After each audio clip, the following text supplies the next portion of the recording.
Ano, hihirit ka pa? Paano? Ang aga-aga, lagi ka na lang galit.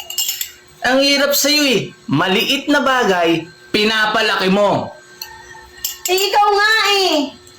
Maliit na butas, pinapalaki mo.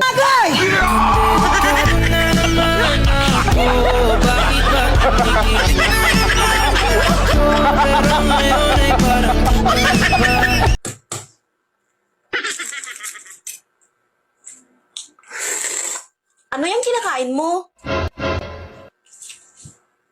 Balot. Kumakain ka pala niyan? Oo naman. Ang sarap nga ng lasa eh. Malinamnam nga eh. Kadiri ka naman. Ang daming balahibo. Daming balahibo ba yan? Ay, tingnan mo. Ay, oo nga. Ang daming balahibo. Alam mo, yan yung nagdadala ng lasa talaga. Yung balahibo. Tsaka, ang balot, may balahibo naman talaga. Dapat inalis mo muna yung balahibo bago mo kinain. Pag inalis ko yung balahibo, di hindi na balot yun. Yan ngayon nagpapalasa lalo eh. Yung balahibo eh.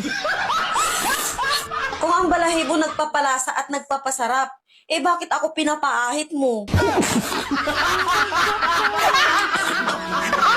Hindi naman kasi pwede lagyan ng suka yan eh. Han, naalala mo ba yung mag-asawa na kuninto ko sa'yo? Ang alin doon? Yung kapitbahay natin na sabi ko sa'yo, na nananakit yung lalaki?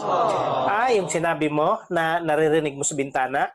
Oo, yung sabi ng babae, aray-aray, tama na. Aray, tama na. Bakit? May na-discover na naman bang bago ang chismosa? Naku, kung alam mo lang, sobrang yaman pala nila. Paano mo naman nalaman na sobrang yaman nila? Inagre-rent nga lang sila tapos dito pa sa squatter? Oo, mayaman sila. May helicopter pa nga sila eh. Kaso, ang lalaki, aswang. Baka naman hindi totoo. Baka chismis lang yan. Ano ka ba?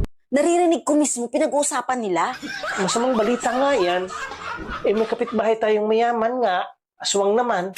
Saka paano mo na-confirm na mayaman nga sila, aswang naman yung lalaki?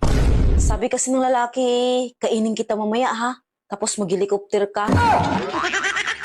Aswang yung lalaki. Kawawa, kinain niya asawa niya.